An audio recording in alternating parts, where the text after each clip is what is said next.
मेरा नाम professor doctor Hafiz Shahzad Ashraf है और मैं डॉक्टर्स हॉस्पिटल में as head department of urology and kidney transplant surgery के तौर पर अपनी खिदमत सर अंजाम दे रहा हूँ। 2001 में मैंने पोस्ट ग्रेजुएशन की। अब तकरीबन 21-22 ईयर्स हो चुके हैं पोस्ट ग्रेजुएशन किए हुए, और अब तक सर्जरी की अगर आप काउंट करें तो मेरा ख्याल है अनकाउंटेबल हैं। thousands and thousands of surgery relevant to the urology and kidney transplant surgery अल्लाह के फजल से मैं कर चुका। आज हमने जो बात करनी है वो है प्रोस्टेट ग्लैंड के मुतालिक। प्रोस्टेट ग्लैंड जो है, इसको एक गदूद है, पेशाब की नाली और मसाने के दरमियान जो ये जंक्शन है, वहाँ एक गदूद होता है जो उम्र के साथ साथ बढ़ता है। आम तौर पे ये 40+ में जाके बढ़ना शुरू होता है और वक्त के साथ साथ ये एनलार्ज होता है, पेशाब की नाली को कंप्रेस करता है, दबाता है, जिससे मुख्तलिफ फिर अलामात ज़ाहिर होती हैं। ये तकरीबन एज के साथ अगर 40 की एज है तो 40% लोगों को, 50 है तो 50%, इस तरह जो एज बढ़ती है उतना chance of this enlargement of prostate या इस गदूद के साइज के बढ़ने का और अलामात बढ़ने का चांस बढ़ जाता है। प्रोस्टेट ग्लैंड, जिसको हम गदूद का कह रहे थे कि जो उम्र के साथ साथ बढ़ता है, ये बात क्लियर करता जाऊं कि ये सिर्फ और सिर्फ मेल्स में होता है, मर्दों में होता है, और इसकी कुछ अलामात ज़ाहिर होती हैं जब ये बढ़ना शुरू करता है साइज इसका उम्र के साथ साथ। तो जो अलामात ज़ाहिर होती हैं उन पे तवज्जो देनी चाहिए। मैं कुछ अलामात जो बड़ी कॉमन होती हैं उनको मैं एक्सप्लेन करने की कोशिश करूँगा। सबसे ज़्यादा जो मसाइल पैदा होते हैं उसमें यूरिन का बार बार आना, पेशाब का बार बार आना। पेशेंट को 5 मिनट के बाद, 10 मिनट के बाद यूरिन करने के लिए जाना पड़ता है। स्पेशली रात में उसको उठ के मल्टीपल टाइम्स यूरिन के लिए 5 दफ़ा, 6 दफ़ा, 8 दफ़ा, 10 दफ़ा, सारी रात पेशेंट की कंडीशन ये होती है कि वो उसको रात में वो सोता कम है बेचारा, रात बार बार यूरिन के लिए उसको जाना पड़ता है। उसके बाद ये है कि यूरिन बार बार तो आता है, फिर खुल के नहीं आता। वो कहता जी ये चंद ड्रॉप्स आते हैं, कोई कहता जी जोर लगाना पड़ता है, या उसकी स्ट्रीम धार जिसको कहते हैं पेशाब की, वो बहुत स्लो होती है और करके पेशेंट को सेटिस्फेक्शन नहीं होती। उसको लगता है कि मेरा यूरिन पूरी तरह खारिज नहीं हुआ, और उसको सम टाइम्स यूरिन करने के लिए जाता है तो वो यूरिन स्टार्ट नहीं होता, जिसको हम हेजिटेंसी कहते हैं, कि उसको थोड़ा टाइम, वॉशरूम जाता है तो उसको थोड़ा टाइम लगता है यूरिन के प्रोसेस को स्टार्ट करने के लिए। और कुछ पेशेंट्स जो होते हैं उसमें ये होता है कि उनको यूरिन होल्ड ही नहीं होता, उनको रोकना मुश्किल हो जाता है, वॉशरूम तक जाना उनके लिए मुश्किल हो जाता है। वॉशरूम जाते जाते रास्ते में सम टाइम्स उनका यूरिन निकल जाता है, कपड़े खराब हो जाते हैं, नमाज पढ़ना, वजू कायम रखना उनके लिए मुश्किल हो जाता है। और ये चीज़ आप ज़हन नशीन कर लें कि ये काबिल इलाज बीमारी है और काफ़ी हद तक इसका इलाज हम दवाइयों से कर सकते हैं। अगर आप प्रॉपर टाइम पे डॉक्टर से, यूरोलॉजिस्ट से रजू नहीं करेंगे तो इसके बहुत सारे मसाइल आ सकते हैं, बाद में इसकी कॉम्प्लिकेशंस हो सकती हैं, और कॉम्प्लिकेशन समटाइम्स बड़ी सीवियर किस्म की कॉम्प्लिकेशन होती हैं।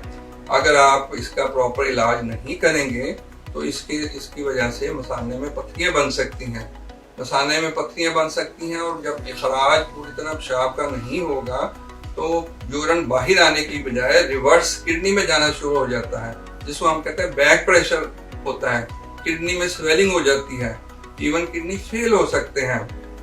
पेशेंट को पेशाब में खून आ सकता है, खून की मिकदार बहुत ज़्यादा समटाइम्स होती है कि वो बड़ी सीवियर सिचुएशन तैयार कर सकती है। इसलिए इसका अगर टाइमली इलाज किया जाए तो ये इसको हम मैनेज कर सकते हैं, इन कॉम्प्लिकेशन से भी पेशेंट को बचाया जा सकता है। देखिए समटाइम्स जो ये होता है कि पेशेंट जो है ना, उसको थोड़े बहुत सिम्टम्स होते हैं, यूरिन थोड़ा बहुत बार बार आता है, घंटे बाद, 2 घंटे बाद आना पड़ता है, रात को वैसे सुकून से सोता है, 1-2 दफ़ा आया, तो इसको हम कहते हैं माइल्ड, इसकी स्कोरिंग करते हैं असल में ना, mild, moderate and severe symptom scoring करते हैं। और अगर माइल्ड हैं उसमें हम देखते हैं कि समटाइम्स मरीज जो होता है ना, पानी ज़रूरत से ज़्यादा ले रहा होता है, जो उसकी रिक्वायरमेंट है उससे ज़्यादा ले रहा होता है, समटाइम कुछ ऐसी मेडिसिन वो ले रहा होता है जिससे यूरिन ज्यादा बनता है। जैसे हार्ट के पेशेंट है, उनको स्वेलिंग वगैरह होती है, उसके लिए स्वेलिंग दूर करने के लिए उनको मेडिसिन दी जाती है, उनको हम डायूरेटिक्स बोलते हैं। पेशेंट डायूरेटिक ले रहा होता है या फ्लूइड की मिकदार ज्यादा ले रहा होता है या कुछ ऐसी मेडिसिन होती हैं जो डायरेक्टली मसाने पे अफेक्ट कर रही होती हैं, तो हम इस पेशेंट को रिव्यू करते हैं, सारी उसकी मेडिकेशन, उसका ट्रीटमेंट, वो सारा रिव्यू करके उसको हम फिर एडवाइस करते हैं कि इसको कहते हैं कि हम इसकी ना लाइफस्टाइल मॉडिफिकेशन कहते हैं। लाइफस्टाइल मॉडिफिकेशन में जैसे पानी ज्यादा है तो पानी कम कर दे, उसका मुनासिब मिकदार में कोई मेडिसिन ऐसी है जो हम समझते हैं कि ये उसकी अलामात में इजाफा कर रही हैं, उसको हम गाइड करते हैं कि ये मेडिसिन जो है इसको आप अपने कंसल्टेंट, अगर किसी दूसरे कंसल्टेंट कार्डियोलॉजिस्ट ने किसी और ने एडवाइस दिया है उनसे ओपिनियन लेके, तो हमारे ख्याल से ये दवाइयाँ आपकी कम होनी चाहिए या बंद होनी चाहिए। ये माइल्ड सिम्टम स्कोर के लिए, जिसको मैंने कहा लाइफस्टाइल मॉडिफिकेशन होता है। उसके बाद या मॉडरेट सिम्टम स्कोर हम कहते हैं या सीवियर सिम्टम स्कोर कहते हैं, जो आ जाते हैं पेशेंट जो आते हैं। Moderate and severe symptom score में आमतौर पर हम जो ट्रीटमेंट करते हैं मेडिकल मैनेजमेंट से पेशेंट को हम मैनेज कर सकते हैं। मेडिकल मैनेजमेंट में दवाइयाँ आती हैं जो कि बड़ी इफेक्टिव हैं, तकरीबन 70% पेशेंट जो है ना इसको रिस्पॉन्ड करते हैं विद दी मेडिकेशन। एक दो दवाइयाँ होती हैं जो उसको खानी पड़ती हैं, उससे उसकी लाइफ बड़ी अच्छी गुजर सकती है अगर वो रेगुलर ले, लेकिन मेडिसिन ये है कि वो रेगुलर लेनी पड़ती है। उसमें अक्सर पेशेंट को एडवाइस करते हैं 10 दिन के लिए, 15 दिन लिए, उसके बाद फिर वो बंद कर दी और समझता है कि मैं ठीक हो गया हूँ। लेकिन इसमें ये है कि दवाई आपको लाइफ टाइम लेनी पड़ती है। अगर उसका रिस्पॉन्स, उसका रिजल्ट अच्छा आपको मिला है तो वो दवाई आपको कंटिन्यू रखनी पड़ती है, फिर आप उससे कंफर्टेबल रहते हैं। और तीसरी कैटेगरी आ जाती है जिसको हम सीवियर सिम्टम स्कोर कहते हैं। उसमें ज्यादातर पेशेंट की तो सर्जरी करनी पड़ती है, कुछ पेशेंट्स होते हैं जिनको हम मेडिसिन से मैनेज कर सकते हैं। सीवियर सिम्टम स्कोर वाले जो पेशेंट्स हैं, जो सीवियर सिम्टम स्कोर या कॉम्प्लिकेशन वाले जो पेशेंट आते हैं, जो मैंने बताया कि इनमें सामने में पथरी बन सकती है, ब्लड प्रेशर की वजह से किडनी फेलियर की तरफ जा सकते हैं और ब्लीडिंग हो सकती है, बार बार इन्फेक्शन हो सकते हैं पेशेंट को, ये कॉम्प्लिकेटेड पेशेंट है। जो कॉम्प्लिकेटेड पेशेंट या सीवियर सिम्टम स्कोर वाले पेशेंट्स जो हैं उनको आमतौर पे सर्जरी एडवाइस की जाती है। और ये जो सर्जरी भी, इसमें ये पुराने स्टाइल की सर्जरी नहीं रही कि आप कट लगा के और बड़ा सारा उसको पेशेंट को निशान लगाया जाता है और उसमें फिर सर्जरी की जाती है।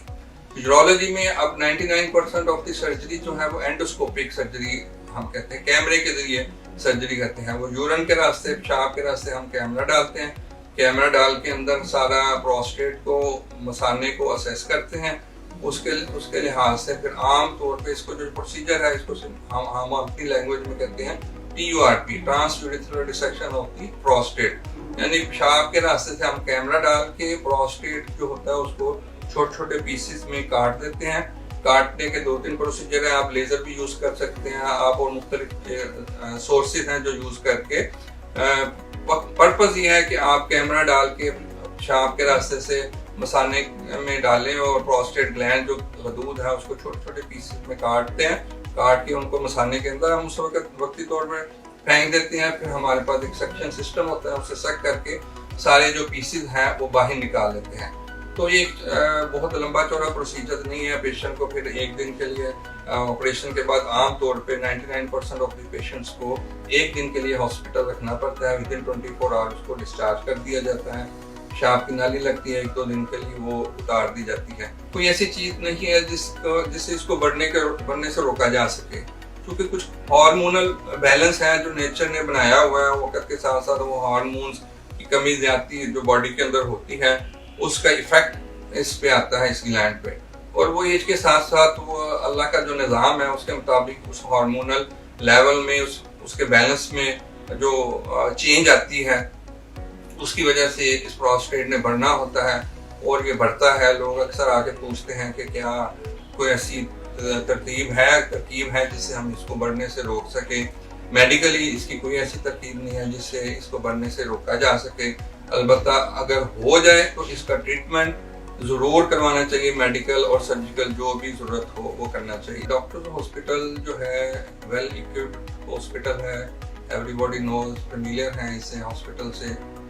और ये जो प्रॉब्लम है ये एजिंग प्रॉब्लम है जो मैंने बताया, आम तौर पे जो हम सर्जरी करते हैं प्रोस्टेट के लिए 60 प्लस के लोग होते हैं, यानी उनकी उम्र 60 या इससे ज़्यादा की होती है।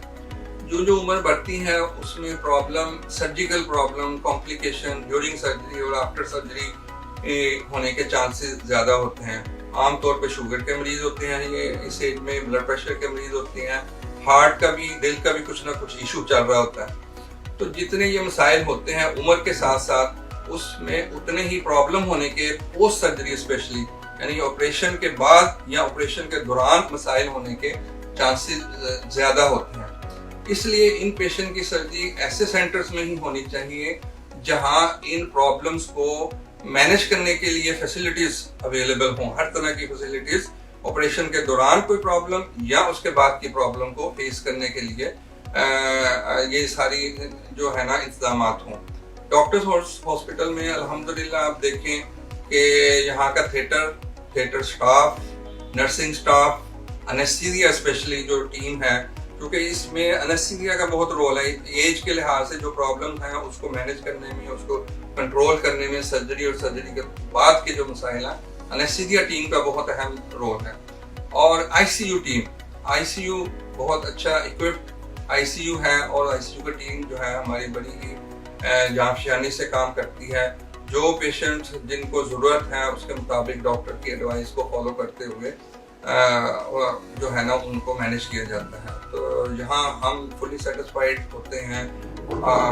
सर्जरी करने के बाद हम जो सर्जन है बहुत रिलैक्स रहते हैं, हमें पता है कि हमारे पेशेंट लुक आफ्टर हो रहे हैं बड़े अच्छे।